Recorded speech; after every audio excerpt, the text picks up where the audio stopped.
दोस्तों इस लेसन में हम जिस प्रिंसिपल ऑफ डिज़ाइन के हवाले से बात करने जा रहे हैं वो है मूवमेंट। दोस्तों मूवमेंट जो है ये भी डिज़ाइन के अंदर एक बहुत ही इंपॉर्टेंट प्रिंसिपल की हैसियत रखता है। अच्छा, इससे पहले कि मैं आपको मूवमेंट के हवाले से गाइड करूं, मैं आपको एक छोटा सा कॉन्सेप्ट बताना चाहूंगा जिसको हम कहते हैं आई ट्रैवलिंग। दोस्तों ग्राफिक डिज़ाइन के अंदर खास तौर पे आई ट्रैवलिंग एक बहुत ही ज़्यादा इंपॉर्टेंट चीज़ होती है। आई ट्रैवलिंग है क्या? बेसिकली जब भी आप किसी भी विजुअल को देखते हैं, वो चाहे कोई पेंटिंग हो, कोई फोटोग्राफ हो या कोई डिज़ाइन हो, आपकी जो आंख है यानी आपकी जो आई है वो अनइंटेंशनली किसी एक खास डायरेक्शन से उस कैनवस में एंटर होती है, फिर उसमें किसी खास डायरेक्शन में मूव करती हुई एक खास इलाके से, किसी एक खास जगह से आउट हो जाती है, उस कैनवस से बाहर निकल जाती है। दोस्तों ये सारा अमल बेसिकली बिल्कुल गैर दानिस्ता तौर पे होता है, इसी को आई ट्रैवलिंग कहते हैं।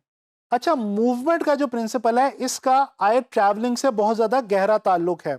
बेसिकली हम जब भी अपने डिज़ाइन एलिमेंट्स अपने डिज़ाइन के अंदर कुछ इस तरह से प्लेस करते हैं कि देखने वाले की आंख किसी एक ख़ास जगह से एंटर हो और फिर एक ख़ास डायरेक्शन में मूव करती हुई किसी ख़ास जगह से बाहर निकल जाए, तो बेसिकली हम प्रिंसिपल ऑफ मूवमेंट जो है वो अपने डिज़ाइन में अप्लाई कर रहे होते हैं। मूवमेंट का जो प्रिंसिपल है ये हमारे डिज़ाइंस को इंटरेस्टिंग बनाने में हमारी बहुत ज़्यादा मदद देता है।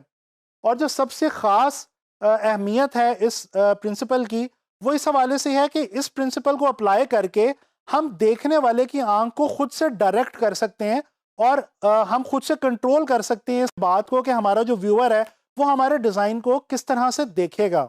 दोस्तों मूवमेंट हम किस तरह से प्रोड्यूस करते हैं? हम बेसिकली अपने डिफरेंट डिज़ाइन एलिमेंट्स जैसे कि shapes, line, colours, textures, forms वगैरह, ये तमाम चीज़ें हम कुछ इस तरह से प्लेस करते हैं अपने डिज़ाइन के अंदर कि जो मूवमेंट है वो हमारे डिज़ाइन के अंदर प्रोड्यूस हो जाती है। अच्छा, मूवमेंट का बहुत गहरा ताल्लुक है डांस के साथ। डांस एक ऐसी फॉर्म ऑफ आर्ट है जो बेस ही मूवमेंट के ऊपर करती है। जब कोई डांसर डांस कर रहा होता है तो अपनी मूवमेंट्स की मदद से ही वो एक्सप्रेस कर रहा होता है अपनी बॉडी मूवमेंट से जो भी वो बताना चाह रहा है या जिस तरह से भी वो एक्सप्रेस करना चाह रहा है। ये एक विजुअल अगर आप देखें तो आपको पता चल जाएगा, इस विजुअल में एक ही फिगर है और उसको डिफरेंट एंगल्स के थ्रू डांस करते हुए दिखाया गया है, मूवमेंट के अंदर दिखाया गया है और मल्टीपल टाइम्स मूवमेंट है उस एक ही सिंगुलर जो विजुअल है या वो जो बॉडी है उसकी। तो इस विजुअल के थ्रू आपको मूवमेंट जो है वो बड़े आसानी से समझ आ सकती है। अच्छा जी, मूवमेंट का जो प्रिंसिपल है इसको मज़ीद ध्यान से देखने के लिए हम लोग क्या करते हैं, एक पेंटर है विंस्लो होमर, उसकी एक पेंटिंग है सनलाइट ऑन द कोस्ट, इसके ऊपर एक नज़र डालते हैं। दोस्तों इस पेंटिंग के अंदर अगर आप गौर करें तो जो वेव्स हैं पानी की वो एक ख़ास किस्म की मूवमेंट पैदा कर रही हैं और ये मूवमेंट किस तरह से पैदा हो रही हैं ये ज़रा थोड़ा सा गौर से देखते हैं। दोस्तों अगर आप गौर करें तो कुछ ना नजर आने वाली हॉरिजॉन्टल लाइंस हैं जो इन पानी की जो वेव्स हैं उनके साथ मौजूद हैं और इसी तरह ये जो उठान है इन पानी की वेव्स की, इनके अंदर डायगोनल लाइंस जो हैं वो मौजूद हैं जो कि बज़ाहिर तो हमें नज़र नहीं आ रही लेकिन एक्चुअली दे आर देयर। और ये जो लाइंस का जो ख़ास पैटर्न या ख़ास रब्त इस पेंटिंग के अंदर मौजूद है उसकी मदद से यहाँ पे बहुत ही खूबसूरत मूवमेंट इस पेंटिंग के अंदर जो है वो देखी जा सकती है।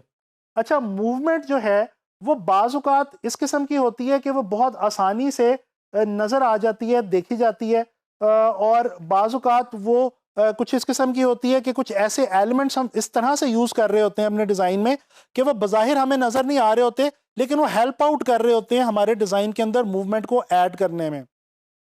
अच्छा जी, ग्राफ़िक डिज़ाइन के हवाले से स्पेसिफ़िकली बात करते हैं मूवमेंट की। दोस्तों इस पोस्टर के ऊपर एक नज़र डालें।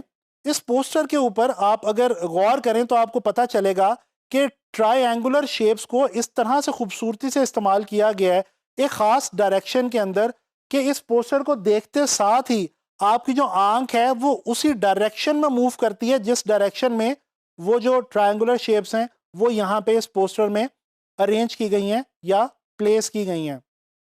एक और एग्जांपल देखते हैं ये ब्रोशर के हवाले से।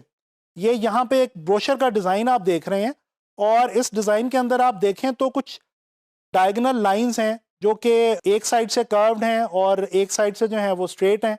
तो ये जो कर्वी लीनियर डायगोनल लाइंस हैं, इनकी मदद से अगर आप गौर करें तो इस ब्रोशर के अंदर बहुत ही खूबसूरत किस्म की मूवमेंट जो है वो ऐड की गई है। अच्छा, इस ब्रोशर में इमेजेस भी हैं और उसके साथ साथ टेक्स्ट भी है, लेकिन ओवरऑल ये जो शेप्स को इस तरह से यूज़ किया गया है, उस चीज़ की मदद से इस ब्रोशर के अंदर एक मूवमेंट का जो है वो एहसास वो पैदा हो गया। तो दोस्तों, आप लोगों ने देखा कि डिज़ाइन के अंदर और ख़ास तौर पे ग्राफिक डिज़ाइन के अंदर मूवमेंट का जो प्रिंसिपल है ये कितना इंपॉर्टेंट रोल प्ले करता है। हम अपने डिज़ाइंस को बहुत डायनामिक बना सकते हैं, बोरिंग होने से बचा सकते हैं अगर हम जो मूवमेंट का प्रिंसिपल है वो अपने डिज़ाइंस के अंदर ऐड करें। तो मैं उम्मीद करता हूँ कि आपको ये लेसन पसंद आया होगा और अब आप लोगों ने मूवमेंट जो है इसको डिज़ाइन के पॉइंट ऑफ व्यू से, ख़ास तौर पे ग्राफिक डिज़ाइन के पॉइंट ऑफ व्यू से ऑब्जर्व करना है और इसको ध्यान में रखना है। इंशाल्लाह ताला नेक्स्ट लेसन में नेक्स्ट प्रिंसिपल ऑफ डिज़ाइन के हवाले से मुलाकात होगी।